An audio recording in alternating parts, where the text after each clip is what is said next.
to everyone listening to this. I first went to the US on December 19th.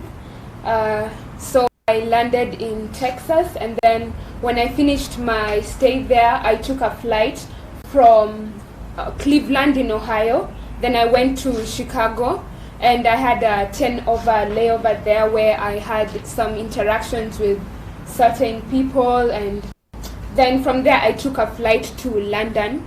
So from London is when I think I may have contracted the virus in London or on the plane back to Nairobi. So after landing in the country, I had off 3 days into landing in the country. So when I suspected they might have been something, as a responsible Kenyan citizen and a patriotic Kenyan, I decided to watch the response of my body for 1 day. And then the next day, that is when I presented myself to Mbagathi Hospital, because I saw when I was in the US, I had seen something about Mbagathi Hospital having an isolation center. That's why I went to Mbagathi. So I think that was very useful, the information I saw, because at least it helped me know where to start. So Mbagathi, I would like to thank the staff that I met there, because they took me seriously and they gave me the mask. Immediately I mentioned that I had gone abroad and I was having a cough, and then they took it seriously. So I went into quarantine for the past 23 days.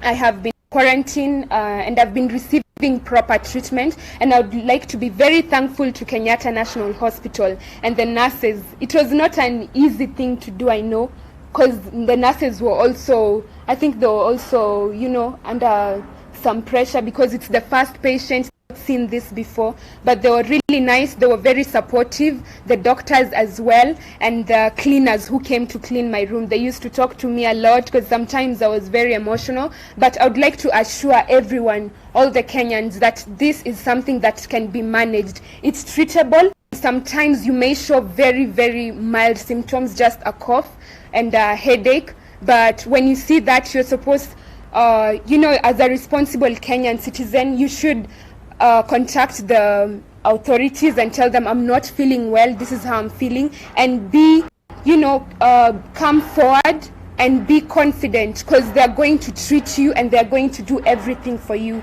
So that's all I have to say. Thank you very much. Thank you. Yeah. Thank you, Brenda. Thank you, Brenda.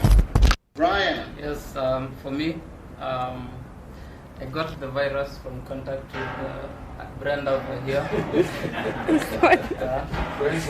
She imported it, and then I think I got it from the community transmission, what the ministry is calling that. So immediately, Brenda's results came back.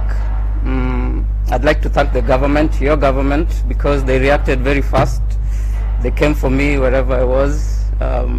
They took me to a government facility, and I was tested, and immediately the results came back as positive.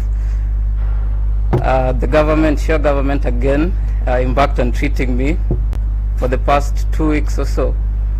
And as a result of that treatment, I've recovered. I'm feeling much, much better now, like I was before. So, yeah, that's all I have to say, really.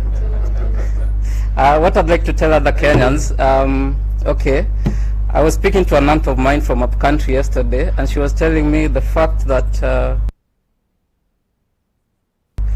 her nephew, me, had the coronavirus. At least she can believe that it's something real and that it's in Kenya, because so many people up country especially do not believe that corona is real. But I want to tell them that it's something that in necessary precautions, and just follow what the government is telling them at all times. Yes, thank you. Thank you very much, Brian. Thank you very much, Brian. We appreciate that, as we appreciate you, Brenda. And let me just, in conclusion, just say, we are all very proud of both of you. We are thankful to God that you have managed to go through treatment and you are now well and able to go about your businesses once again and continue with your lives. but once again to appeal to all Kenyans. We can overcome. Let us not be scared to say if we are not well. Let us isolate ourselves. When we talk about social distancing, it's not a joke. It's not a joke, especially for those who know they are not feeling well. Let us keep away and avoid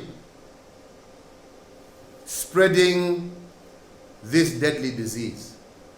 And those of us who have it, those of us who are feeling unwell, let us follow the example of these two wonderful Kenyans who have shown us that you can come forward,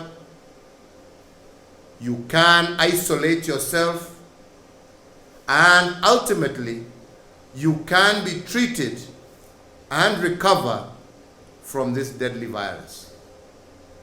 Fellow Kenyans, the government has taken measures. We may, as circumstances unfold, be forced to take even more measures. But let us all understand that these measures are all aimed at protecting life and keeping Kenyans safe.